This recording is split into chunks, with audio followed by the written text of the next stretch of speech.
പഴയ നിയമത്തിലെ 35-ാമത്തെ പുസ്തകമാണ് ഹബക്കൂക്കിൻ്റെ പ്രവചനം. ചെറിയ പ്രവാചകന്മാരിൽ 8-ാമത്തേത്. എഴുത്തുകാരൻ്റെ പേരിലാണ് പുസ്തകം അറിയപ്പെടുന്നത്.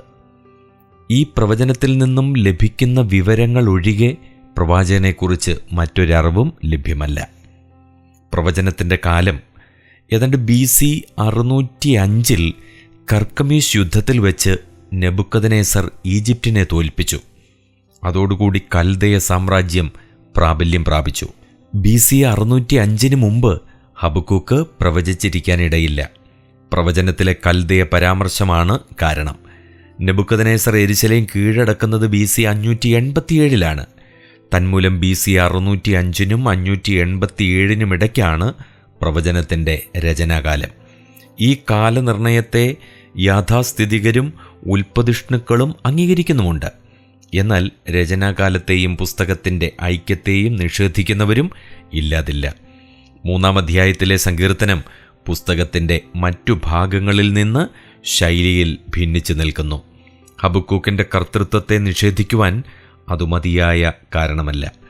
3-ാം അധ്യായത്തിൻ്റെ തുടക്കത്തിൽ തന്നെ ഹബക്കൂക്ക് പ്രവാചകൻ്റെ ഒരു പ്രാർത്ഥനാഗീതം എന്ന് പറഞ്ഞിട്ടുണ്ട്.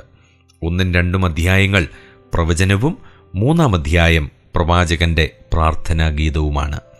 ഈ പ്രവചനത്തിൻ്റെ സന്ദേശമെന്ന് പറയുന്നത് യഹൂദാ ജനത്തിൻ്റെ പാപവും സാഹസവും എന്തുകൊണ്ട് ശിക്ഷിക്കപ്പെടുന്നില്ല എന്ന പ്രശ്നം പ്രവാചകൻ ഉന്നയിക്കുന്നു എന്നുള്ളതാണ്.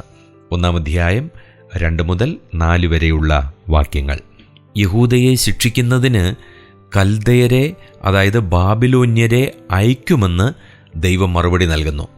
1-ാം അധ്യായം 5 മുതൽ 11 വരെ.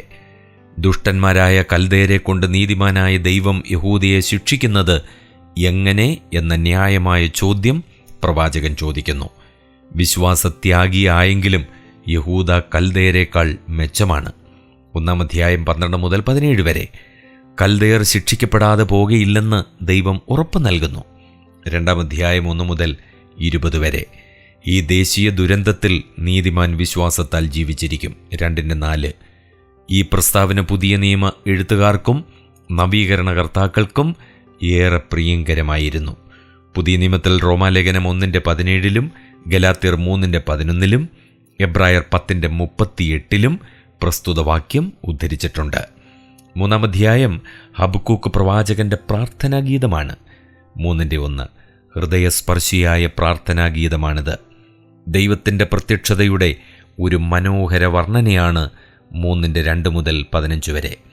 ദൈവത്തിലുള്ള ആശ്രയവും വിശ്വാസവും രേഖപ്പെടുത്തിക്കൊണ്ട് 3:17 മുതൽ 19 വരെ പ്രവചനം അവസാനിക്കുന്നു. ഈ പുസ്തകത്തിൻ്റെ ഔട്ട്ലൈൻ, ബാഹ്യരേഖ. 1-ാം അധ്യായം 1 മുതൽ 4 വരെ ഹബക്കൂക്കിൻ്റെ 1-ാമത്തെ പരാതിയാണ്. ദൈവം പാപത്തെ എന്തുകൊണ്ട് ശിക്ഷിക്കുന്നില്ല, അഥവാ പാപം ശിക്ഷിക്കപ്പെടുന്നില്ല. 1-ാം അധ്യായം 5 മുതൽ 11 വരെ ദൈവത്തിൽ നിന്നുള്ള മറുപടിയാണ്. കൽദയരെ കൊണ്ട് യഹൂദയെ ശിക്ഷിക്കും.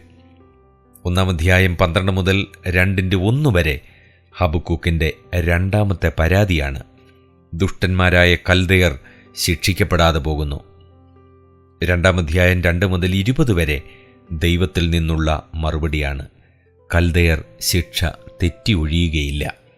3-ാം അധ്യായം 1 മുതൽ 19 വരെ പ്രവാചകന്റെ പ്രാർത്ഥനാഗീതമാണ്. ഇത് ഒരു ഭാവഗീതമാണ്. സങ്കീർത്തനങ്ങൾക്ക് വെളിയിൽ സേല പ്രയോഗിച്ചിട്ടുള്ള ഒരേ ഒരു ഭാഗം ഇതാണ്.